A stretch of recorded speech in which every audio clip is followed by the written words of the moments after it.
देखिए दोस्तों, भारत और रशिया की दोस्ती सालों पुरानी है। जब जब रशिया को जरूरत पड़ी है, भारत ने रशिया की मदद की है, और जब जब भारत को जरूरत पड़ी है, तब रशिया ने भारत की मदद की है। लेकिन आज एक ऐसी खबर सामने निकल कर आई है जिसमें कई तरीके के सवाल खड़े हो रहे हैं। असल में रशिया से कई ऐसे ऑयल टैंक चले थे जो भारत के अंदर आने थे, लेकिन अब वो चाइना की तरफ जाना शुरू कर चुके हैं। तो आखिरकार ऐसा क्या हुआ कि रशिया और भारत की दोस्ती जो इतनी सालों पुरानी है, जहां पर रशिया ने रिसेंटली भारत के साथ कई इंपॉर्टेंट प्रोग्रेस शेयर किए हैं, कुछ प्रोग्राम जो है वो साइन किए हैं, अचानक से ऑयल जो एग्जैक्टली भारत के लिए रवाना हुआ था वो चाइना की ओर क्यों जा रहा है। दोस्तों, इस कहानी की शुरुआत होती है रशिया यूक्रेन के बीच में जो वॉर शुरू होता है तब। रशिया के ऊपर सैंक्शंस लगते हैं और रशिया को अपनी फाइनेंशियल पाइपलाइन कंटिन्यू रखने के लिए अपने तेल को बेचना जरूरी था।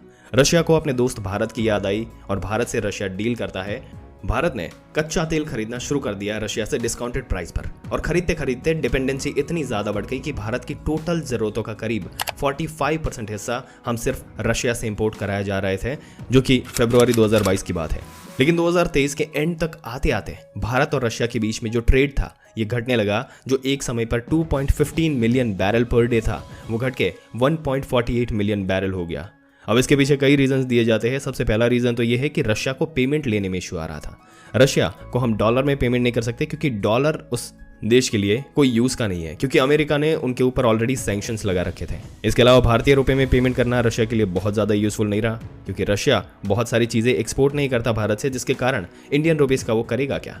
और इसके बावजूद भी रशिया ने भारत से इंडियन रुपीस में कुछ पेमेंट्स ली और करीब करीब अभी रशिया के पास 40 बिलियन इंडियन रुपीस कलेक्ट हो चुके हैं। अब रशिया किस तरीके से भारत पर इसका यूज करेगा ये आने वाले दिनों में पता चलेगा। इसी के साथ रशिया ने एक तीसरा ऑप्शन दिया भारत को कि वो क्रूड ऑयल भेजे हुए पेमेंट जो है वो चाइनीज करेंसी युआन में करे, जो भारत के लिए पॉसिबल नहीं था, क्योंकि उसके लिए भारत चाइना के साथ उसको डील करनी पड़ती, और जो शायद हमारे लिए पॉसिबल ना हो। दोस्तों, आपके क्या विचार है इस मुद्दे के बारे में कमेंट करके जरूर से बताइएगा और हमारी चैनल को सब्सक्राइब करें।